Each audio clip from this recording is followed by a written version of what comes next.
Yan ang tinatawag na expectancy, maminamahal. Dapat expect natin lagi. Hintayin natin may kapanapanabik ang pagbabalik ng mahal na Panginoon. Yes. Sabihin, hintayin natin siya. Na? Tayo'y matutuwa, magagalak sa kanyang pagliligtas. Hintayin natin siya may kagalakan. Asahan po natin, mga minamahal, na babalik ng ating mahal na Panginoon. Dapat panabikan natin ang paghihintay sa Kanya. Kaya sinabi sa Biblia, mga minamahal, walang nakakaalam, maging ang anak ng tao, maging ang mga anghel sa kalangitan, kundi ang Ama sa langit. Kundi ang tanging Ama sa langit lang ang nakakalam kailan babalik ang mahal na Panginoon para lagi tayo maganda. Sabi ng Oseas 12:6, hintayin mong palagi. Kasi pag mayroong specific na taon, specific na buwan, maminamahal ang mga mananampalataya o mga tao, maghihintay lang yan, panahon na malapit na. Halimbawa, sinabi ng Malapan, October, dun palang magpapakainit yan. Ang pag sinabi ng Malapan darating sa December, mga minamal, doon palang magpapakainit yan December. Pero yung January hanggang November, mga minamal magpapatumpik-tumpik yan. Ganun ang ugali ng tao. Mahilig sila sa tinatawag ng manyana habit. Yung mamayana. Mahilig sila mga minamal sa yung uling oras na. Yung tinatawag mga minamal na uling pagkakataon na lang yung last hour. Kung kailang last hour, tsaka magpaparehistro, kung kailang last hour, at tsaka gagawin yung gagawin nila. Ganun kasi ugali ng tao eh. Kasi sinabi ng mahal na Panginoon, walang nakakaalam. Maging ang anghel sa langit, maging ang ating malapang bilang tao, hindi niya alam. Bakit? Sapagat sinabi ng Biblia, hintayin mong palagi. Kaya nga't manumbalik kayo sa mahal na Panginoon Diyos, mag-ingat ka ng kaawaan, ng katulan, at hintayin mong palagi. Yan ang ibig sabihin ng expectancy. Maghintay ka palagi. Hindi lamang tuwing araw ng linggo, hindi lamang tuwing araw ng Miyerkules, araw ng Biyernes, palagi. Maminamal, ibig sabihin, lagi mong asahan, expect mo, maminamal, na buong bahagi ng buhay mo maging makabuluhan habang nandito ka sa mundo. Gawin mo, mga minamal, na yung maging epektibo ka habang ikaw, maminamal, ay nandito sa lupa. Maging ilaw ka ng sanlibutan. Maging asin tayo ng lupa na ang salita natin ay magkaroon ng biyaya sa mga nakikinig sa pamagitan ng paghahayag natin ng mga salita ng ating mahal na Panginoon. Yan po ang expectancy. Yan ang ibig sabihin, mga minamahal, ng expectancy. Asahan natin. Anytime, mga minamahal, kahit mamaya. Hindi natin alam, mga minamahal, kahit hindi pa bumalik ang ating mahal na Panginoon, pwedeng pagtulog natin, hindi na tayo magising. Harap na tayo sa hukuman ng Diyos. Sabi, it is appointed unto men once to die, then after this the judgment. Kung hindi pa bumalik ang mahal na Panginoon, yung kamatayan natin, sabi, like a thief in the night. Paparito siya gaya na magnanakaw. Kaya nga, mga minamahal, kinakailangan mag-ingat ka. Sabi na nabasa natin sa Revelation kanina, 16 verse 15, mag-ingat ka. Sabi rito, mga minamahal, sapagat darating ang mahal na Panginoon gaya na magnanakaw. Mapapalad siyang nagpupuyat, nag-iingat ng kanyang mga damit, at baka siya'y lumakad na hubad at makita niya ang kanyang kahiyan. Yan, mga minamahalan, sabi ng Biblia. Kaya yan po ang una nating dapat gawin, expectancy. Ang pangalawa, sabi ng Biblia, activity. Activity, maging aktibo tayo, mga minamahal. Sabi rito sa Lucas, Kapitulo 19, talatang 13, occupy till I come. Mga minamahal, sabi ng Biblia, ipamalakaya natin ang salita ng Diyos. Ito pong salita ng Diyos, maminamal, sabi ng Biblia, mga minamal, ibahagi po natin. Punuin natin ng salita ng Diyos, ng binhi ng salita ng Diyos, ang buong sanlibutan. Occupy till I come. Sabi rito, maminabalsahin natin ng Lucas 19, talatang 13. Dito po sa aklat ng Lucas 19:13. Sabi po dito, at tinawag niya ang 10 sa kanyang mga alipin at binigyan sila ng 10 mina at sinabi sa kanila, ipangalakal ninyo ito hanggang sa ako'y dumating. Talo natin 16 hanggang 19. Talo na nga 16 hanggang 19. At dumating sa harap niya ang una na nagsasabi, Panginoon, nagtubo ang iyong mina ng 10 mina pa. 17, at sinabi niya sa kanya, mabuting gawa, ikaw na mabuting alipin, sapagkat nagtapat ka sa kakaunti, magkaroon ka na kapamalaan sa 10 bayan. 18, at dumating ang ikalawa na nagsasabi, Panginoon, nagtubo ang iyong mina ng 5 mina. At sinabi niya sa kanya, magkaroon ka naman ng kapamalaan sa 5 bayan. Amen. Amen. Yan po ang sabi ng banal na kasulatan, maminamal, activity. Ibig sabihin na activity, maminamal, punuin natin ng salita ng Diyos ang buong sanlibutan. Gawin natin lahat ng ating resources. Kung ano man meron tayo, mga minamahal, ang iyong lakas, ang iyong ability, ang iyong resources, ang iyong oras, mga minamahal, gamitin mo, mga minamahal, upang maibahagi ang salita ng Diyos. Yan po ang sinabi ng Biblia, occupy till I come. Punuin nyo, mga minamahal, ng binhi ng salita ng Diyos ang buong lupa. Occupy till I come. Sapagat sa pagbabalik ng ating pinakamamahal na Panginoon, sabi ng Biblia, kung ilang resources ang pinagamit mo sa mahal na Panginoon, kung anong meron ka na pinagamit mo sa mahal na Panginoon, ang iyong talento, ang iyong resources, ang iyong pera, ang iyong ari-arian, ginamit mo para sa gawain na mahal na Panginoon. Sabi, mga minamahal, kung ilang mina ang ginamit mo para, mga minamahal, ipamalakayan ang kaluluwa para ito po'y may palaganap ang salita ng Diyos. Sabi ng Biblia, mga minamahal, ganun ang bansa na pamamahalaan mo. Ganun ang bayan na pamamahalaan mo, sapagat magiging isang bansa na lang ang buong mundo, mga minamahal, ang Jerusalem. Magiging ang bansa ay magiging Jerusalem na lamang, at yung 196 countries sa buong mundo ay magiging bayan na lang. Sabi rito, maminamal, yung pong bumalik ang binigyan ng 10 mina. Sabi, Panginoon, narito po ang 10 minang binigay mo sa akin, ay tumubo pa ng 10 mina. Sabi ng mala Panginoon, pamamahalaan kita ng 10 bayan. Ay, yung pong mina na yan, ito po yung ating talent, resources, time, and abilities. Ibig sabihin kung anong meron tayo, gamitin mo yan, maminamahal, for the glory of God. Gamitin mo yan para may palaganap ang salita ng Diyos. Gamitin mo yan, maminamahal, para ikaw ay maging makabuluhang mananampalataya. Kung anong meron ka, meron kang karunungan, gamitin mo ang iyong impluensya. Kung ikaw po'y isang manager, gamitin mo ang impluensya mo sa iyong mga empleyado. Kung ikaw po'y teacher, maminamahal, gamitin mo, mga minamahal, ang iyong authority para mabagian mo ng salita ng Diyos ang iyong mga estudyante. Kung ano yung nasa sa iyo, kung ano yung mina na yan, mga minamahal, paggamit mo. Meron kang sasakyan, paggamit mo sa gawain ng mahal na Panginoon. Meron kang pera, gamitin mo ang pera mo para tulungan ang mga mangangaral ng salita ng Diyos na sila po ay makapangaral ng salita ng mahal na Panginoon. Hindi lamang sa ating bansa, kundi sa iba't ibang panig ng mundo. Meron kang mga pwede mong mai-contribute. Sabi ng banal na kasulatan, mga minamahal, occupy till I come. Sapagat darating ang ating pinakamamahal na Panginoon, maminamahal. Sabi sa hindi natin iniisip at hindi natin inaasahan. Kaya nga gawin natin makabuluhan ang pananatili natin dito sa mundo. Pag ikaw ay hindi naging makabuluhan, sabi ng Mateo 25 talatang 30, ang tamad at walang kabuluhang alipin, hindi ka masama sa rapture. Hindi ka masama sa rapture. Sabi ng Mateo, basahin natin Mateo 25:30. Hindi ka ma-rapture, kaya gawin mo makabuluhan ang pananatili mo sa mundo. Sabi ng Biblia, mga minamahal, maging aktibo ka. Activity. Maging active ka sa pagpapagamit sa Diyos. Kung hindi ka makapangaral, suportahan mo ang mga mangangaral. Kung meron kang mga resources na nasa iyo, gamitin mo yan, mga minamahal, para may palaganap ang salita ng Diyos. Meron kang sasakyan, ipagamit mo sa mga nangangaral ng salita ng Diyos. Meron kang mga resources, mga gamit na pwedeng gamitin, lupa. Ipagbili mo yan, katulad ng sinabi ng Gawa Kapitulo 4, talatang 34 hanggang 37, ibinenta nila yung mga nakatiwangwang nilang lupa, yung kanilang bahay na hindi naman tinitiran, ibinenta nila at lahat ng pinagbilan, maminamahal, ibinigay sa paanan ng mga apostol para magamit nila sa pangangaral ng salita ng Diyos. Yan ang ibig sabihin ng mina. Pagdating ng araw, maminamahal, kung ilan ang talento, ilan ang mina na pinagamit mo sa mahal na Panginoon, ganun ang pamamahala, maminamahal, na ibibigay sa iyo.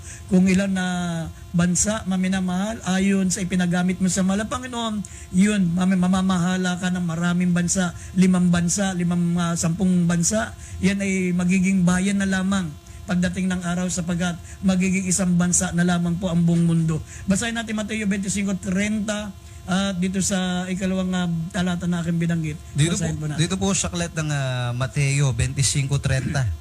Sabi dito, at ang aliping walang kabuluhan ay inyong itapon sa kadiliman, sa labas. Diyan na nga ang pagtangis at ang pangangalit ng mga ngipin. Dito sa Gawa 4:34 hanggang 37. Gawa 4:34.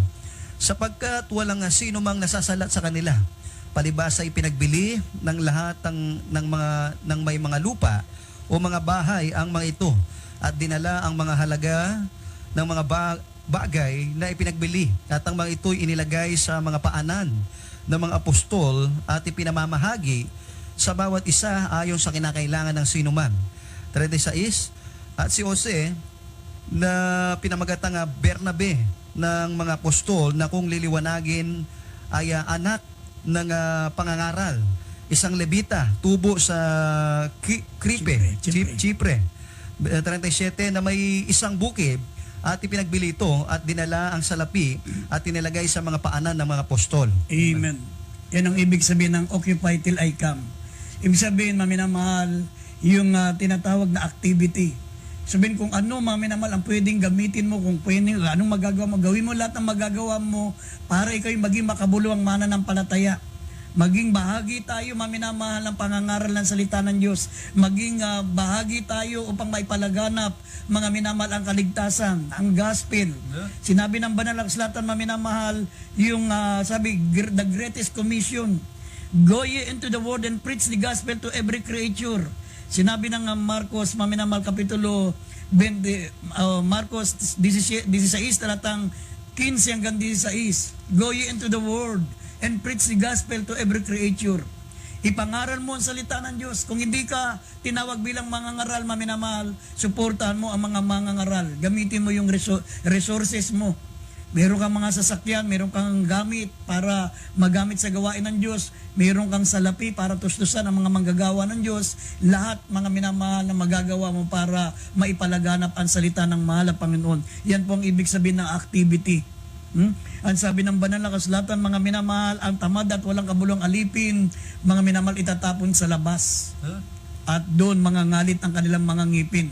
Ang ating pong Great Commission, maminamahal, sabi ng Biblia, go ye therefore and teach all nation, baptizing them in the name of the Father and the Son and of the Holy Spirit. Gawin yung alagad ang lahat ng tao sa buong mundo.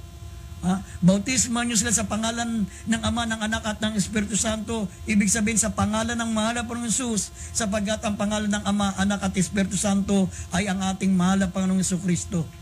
Sabi, gawin yung alagad. Kaya nga tinawag tayo ng ating malapon na fishers of men. Sabi, follow me and I will make you fishers of man. Maging makabuluhan ang ating pong pananatili dito sa mundo sa pamagitan ng pagliligtas ng kaluluwa. Sabi ng Roma, Kapitulo 10, talatang 9 hanggang 10, talo natin ng 13, maminamahal hanggang 14. Sabi po ng banal na kasulatan, mga minamahal, ang isang taong taus-pusong sumasampalataya ay ipinapayag ang kanyang pananampalataya sa pamagitan ng kanyang labi. Ibig sabihin, dapat ipinapayag mo ang pananampalataya mo.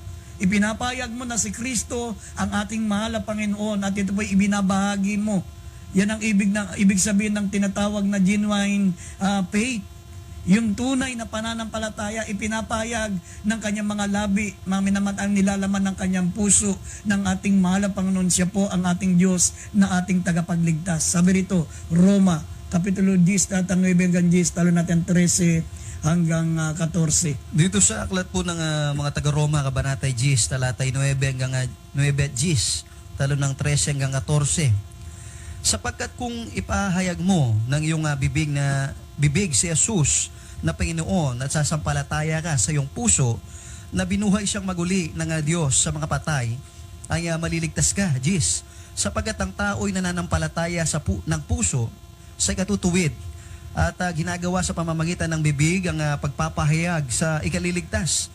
Talo ng 13, sapagkat ang lahat na nagsisitawag sa pangalan ng Panginoon ay maliligtas. Paano nga silang magsisitawag doon sa hindi nila sinampalatayanan? At paano silang magsisisampalataya sa Kanya na hindi nila napakinggan? At paano silang makikinig ng walang tagapangaral? Amen. Yan po, mga minamahal.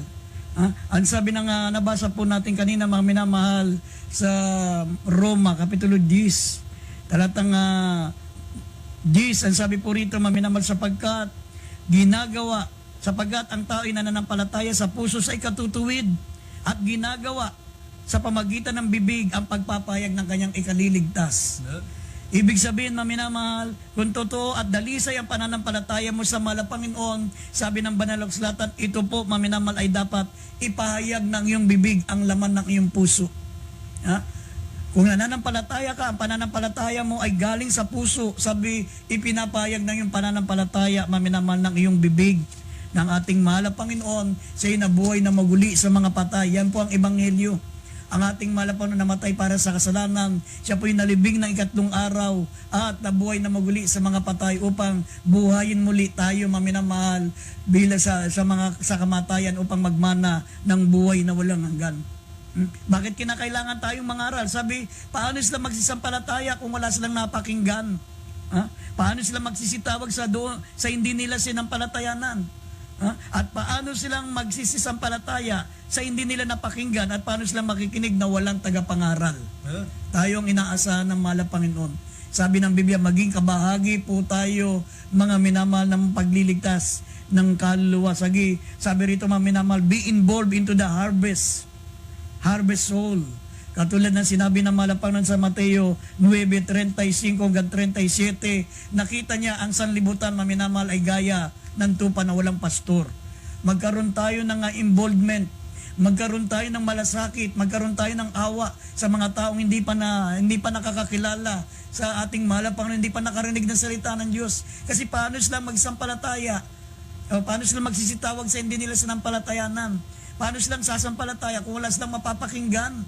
At paano silang makikinig kung wala tayo na nangangaral ng salita ng Diyos? Iyan po ang ibig sabihin, maminamahal, na ikaw ay sumasampalataya na galing sa iyong puso kung ipinapahayag ito ng iyong bibig. Pero kung ito'y nasa puso mo lang, ay hindi mo ipinapahayag ng iyong bibig, yan ang patay na pananampalataya. Ang tawag sa iyo, silent believer.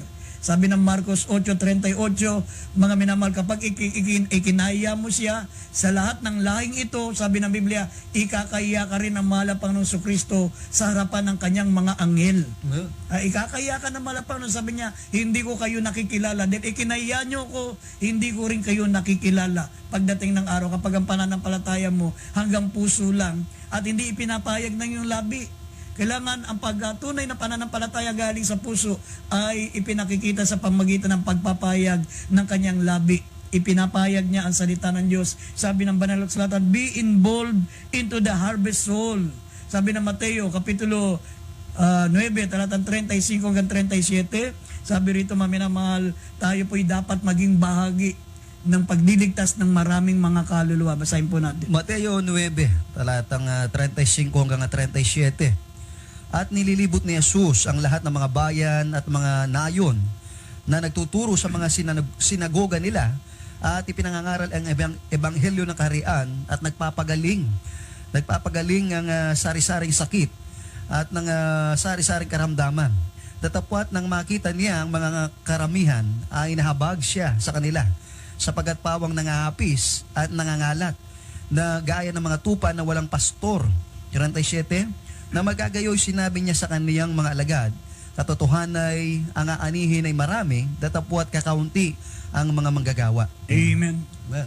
Maminamahal, napakaraming aanihin. Konti lang ang mga tunay na mga manggagawa. Konti lamang ang mga tunay na mga ngaral. Konti lamang po, mga minamahal, ang mga tunay na mga anak ng Diyos.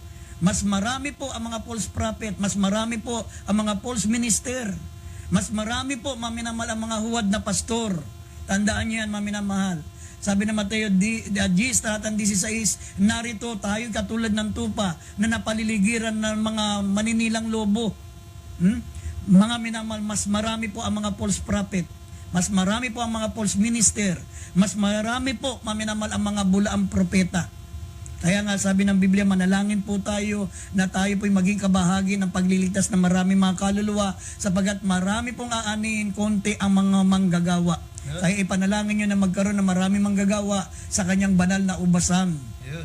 Sabi ng John chapter 4 verse 35, hindi baga may 4 na buwan pa at saka darating ang pag-aani, pero narito sa inyo'y aking sinasabi, itanaw nyo ang inyong mga mata at inyong tignan ang mga bukid na mapuputi na upang anihin. Mga minamahal, kailangan tumingin tayo sa tinatawag na aanihin. Huwag tayong tumingin sa material, huwag tayong tumingin sa mga bagay sa libutan. Ang tignan natin, maminamahal, yung harvest soul, yung aanihin natin mga kaluluwa. Yan po ang pangalawang importante sa paghihintay sa ating mahal na Panginoon, maminamahal, activity. Maging aktibo tayo sa gawain ng Diyos. Huwag kang tumunganga na maghintay ka lamang, maminamahal, na nakatingala sa langit sa pagbabalik ng mahal na Panginoon. Habang naghihintay ka, maging aktibo ka. Yeah. Hindi yung nakatunganga ka lang para kang naghihintay ng tatay mo na galing sa trabaho. Hindi ganun ang paghihintay sa mahal na Panginoon. Dapat maging aktibo ka, mga minamahal, sa pagliligtas ng kaluluwa. Ang kaululian, maminamahal, ay tinatawag ng purity. Dapat maging malinis tayo. Ingatan natin, maminamahal. Sabi nga ng 2 Timothy chapter 2, verse 22, maminamahal, lalo na mga kabataan, wag po tayong maging, maging malinis po tayo. Iwasan natin ang lahat, maminamahal, ang mga tinatawag na tukso ng sanlibutan. Sabi rito, basahin muna natin ng 1 John chapter 3 verse 2 up to 3 at isunod natin 2 Timothy chapter 2 verse 22. Dito po sa kalat po ng unang 1, kabanata po 3. 2 and 3. Dito po sa kalat ng unang 1, kabanata 3, 2 and 3. Sabi po dito sa 2, mga minamahal, ngayon ay mga anak tayo ng Diyos at hindi pa nahahayag kung magiging ano tayo. Nalalaman natin na kung siya'y mahayag, tayo'y magiging katulad niya sapagkat siya'y ating makikitang gaya ng kanyang sarili. 3, at sino mang mayroon ng pag-asang ito sa kanya ay naglilinis sa kanyang sarili gaya naman niyang malinis. 2 Timothy 2:22, talo natin, itaas natin ang 19. Dito po sa kalat po ng ikalawang Timoteo 2:19. 22 muna, 22. Ikalawang Timoteo 22. 22. At itaas ng 19. 22, datapwat layuan mo ang masamang pita ng kabinataan at sundin mo ang kabanalan, ang pananampalataya, ang pag-ibig, ang kapayapaan, kasama ng mga nagsisitawag sa Panginoon mula sa pusong malinis. 19, gayunmay ang matibay na pinagsasaligan ng Diyos ay nananatili na may tatak nito. Nakikilala ng Panginoon ang mga kanya at lumayo sa kalikuan ang bawat isa na sumasambitla sa pangalan ng Panginoon. Amen. Yan po ang tinatawag na purity. Layuan natin, maminamahal, lahat ng pita ng kabataan. Yung mga pita ng laman, pita ng mata, at yung tinatawag na kapalaluan sa buhay. Ang sabi ng Biblia, maminamahal, kinakailangan tayo maging pure. Sino mang mayroong pag-asa ito sa kanya ay naglilinis ng kanyang sarili, gaya naman niyang malinis. Sinabi ng Biblia, maminamahal, ingatan natin ang ating sarili, ang ating katawan, at ang ating espiritu. Sabi ng 2 Corinthians chapter 7 verse 1. Ang sabi rito, maminamahal, na pakaingatan po natin ang ating mga sarili. Yamang taglay natin ang pangakong ito, mga minamahal, magsipaglinis tayo sa lahat ng karumihan ng laman at ng espiritu at pakasakdalin ang kabanalan sa takot sa Diyos. Yan ang tinatawag na purity. Pero maminamahal, kung tayo naghihintay sa ating mahal na Panginoon, hindi naman tayo aktibo, at tayo po, maminamahal, ay gumagawa pa rin ang magawaing makasanlibutan, at mga minamahal, tayo po ay hindi nagagalak sa pagparito ng mahal na Panginoon, mag-ingat ka. Sabi ng Biblia, baka ang liwanag ay maging kadiliman. At ang sabi rito sa huling talata, Amos 5, talatang 18 hanggang 20, mga minamahal, baka inaasahan mo na maliligtas ka, mga nagaya ng taong tumatakas sa leon, pero siya po'y kinain ng oso. Gaya ng taong tumatakas sa oso at natuklaw naman ng ulupong. Sabi rito, basahin po natin ng Amos 5:18 hanggang 20. Amos 5:18 hanggang 20. Sa aba ninyo na nangagnanasa ng kaarawan ng Panginoon, bakit ninyo ninanasa ang kaarawan ng Panginoon? Kadiliman nga at hindi kaliwanagan. 19, gaya ng kung ang tao ay tumatakas sa leon at isang oso ang sumasalubong sa kanya, o pumasok sa bahay at kinakapit ang kanyang kamay sa pinid, at isang ahas ang tumutuka sa kanya. 20. Hindi baga magiging kadiliman ng kaarawan ng Panginoon at hindi kaliwanagan na totoong madilim at walang ningning. Amen. Kaya mag-ingat po tayo, maminamal, tayo po'y napakahalaga sa mahal ng Panginoon. Pinananabikan tayo na malapang makapiling niya sa langit, kaya siya po'y muling babalik para tayo po'y makapiling niya. Kaya sabi ng Biblia, wag nawa tayong maging pabaya sa paglilingkod sa Diyos. Baka mga minamal ang mga nagnanasa sa pagbabalik ng mahal ng Panginoon, ang ating kaliwanagan ay maging kadiliman. Yung pagtakas natin sa greatest tribulation ng sanlibutan, sabi ng Biblia, baka tayo po'y kasamang mapahamak gaya ng taong tumatakas sa leon at siya naman ay nilapa ng oso. Gaya ng tao, maminamal na tumatakas sa oso, siya naman ay natuklaw, maminamal ng ulupong. Sabi, magiging kadiliman nga. Ibig sabihin, sinabi ng Lucas 12:47-48, sabi diyan, too much is given, too much is required. Ang nakakaalam ng salita ng Panginoon at hindi ginagawa ay parurusa ng marami. Ngunit, ang hindi nakakaalam ng salita ng mahal ng Panginoon at hindi nagagawa ay papaluin ng konti. Ibig sabihin, too much is given, too much is required. Kaya sa gabing ito, maminamal, buksan niyo